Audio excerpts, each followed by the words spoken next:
लड़की के लिए की थी।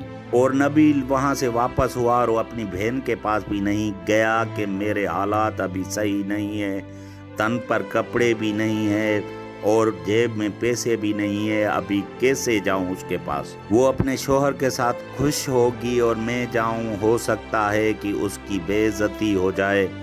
और शहर से निकलकर किसी गांव में रहने लगा। उसने सोचा कि जब मेरी अच्छी हैसियत हो जाएगी तो बहन से जाके मिल लाऊंगा। अभी उसको पता भी नहीं है कि मैं जेल से निकला हूँ। गांव में मैंने अपना नाम चेंज कर लिया और एक ज़मींदार ने मुझे थोड़ी सी ज़मीन दे दी। वो आबाद करने लगा, अपनी मेहनत करने लगा, लोगों की मदद करने लगा। हर मुश्किल वक्त में लोगों की मदद करता, उनके पास जाता, उनको कहीं लेके जाता, हर किस्म की मदद में उनके साथ था। लोगों ने मुझे दरवेश का नाम दे दिया और उसकी इज्जत बढ़ती गई। एक गांव से दूसरे गांव, फिर तीसरे गांव, सारे इसकी इज्जत करने लगे। अब ज़मींदार भी खुश हो गया और इसको और ज़्यादा ज़मीन दे दी। अभी ये आबादी खुद भी नहीं करता था, इसके सारे काम दूसरे करने लगे। इसने अपना पूरा टाइम इबादत पे दे दिया और लोगों की खिदमत करने लगा। नबील ने अपना गेटअप बिल्कुल चेंज कर दिया था। अभी उसको कोई पहचान नहीं सकता था। नबील को अपनी बहन की बहुत याद आती थी, मगर वो डरता था कि मेरे जाने से उसकी इज्जत खराब ना हो, इसलिए उसके पास नहीं जा रहा था। उससे रहा न गया और एक दिन उसने अपनी बहन को खत लिख दिया कि मैं फलाने गांव में रहता हूं और कुछ दिनों में आपसे मिलने आऊँगा। उसकी बहन खत पढ़ते ही बहुत परेशान हो गई कि एक सज़ा याफ्ता मुलजिम मुझसे मिलने आ रहा है, मेरे ख़ानदान वालों की इज़्ज़त ख़राब होगी और उसको नहीं आना चाहिए यहाँ। महल्ले वाले क्या बोलेंगे, मियाँ की इज़्ज़त क्या रहेगी। उसकी बहन एक नौकर को साथ लेकर वहाँ पहुँच गई जिस गांव में नबील रहता था। पूरे गांव से पूछा कि नबील नामी शख्स यहाँ पे रहता है, तो गांव वालों ने बताया कि नबील नामी शख्स यहाँ पे नहीं रहता, क्योंकि नबील वहाँ पे नाम दूसरे से रह रहा था।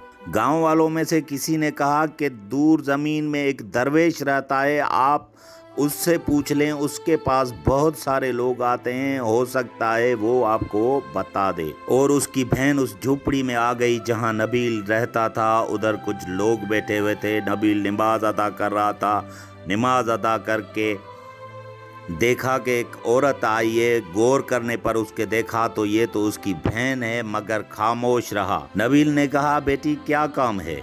वहाँ पे नबील रहमू के नाम से रह रहा था। उसने कहा कि मुझे नबील से मिलना है, मुझे गांव वालों ने बताया, आपका पता दिया है, हो सकता है कि नबील यहाँ पे मिल जाए। नबील ने उससे पूछा कि वो कैसा दिखता है। उस पे उसने कहा कि वो 20-25 साल की उम्र का है और क्लीन शेप है। नबील ने पूछा, वो आपके क्या लगते हैं।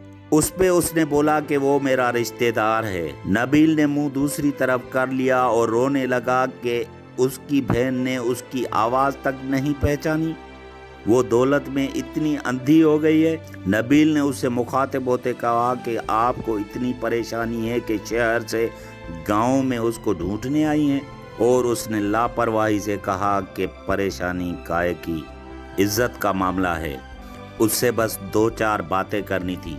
नबील ने कहा कि वो मेरे पास आता ज़रूर है, मगर अभी नहीं है, अभी वो शहर गया हुआ है। आप यहाँ रात तक ठहर जाएं तो आपका बंदोबस्त कर लें, वो आ जाएगा, फिर आप उससे पूछ लेना।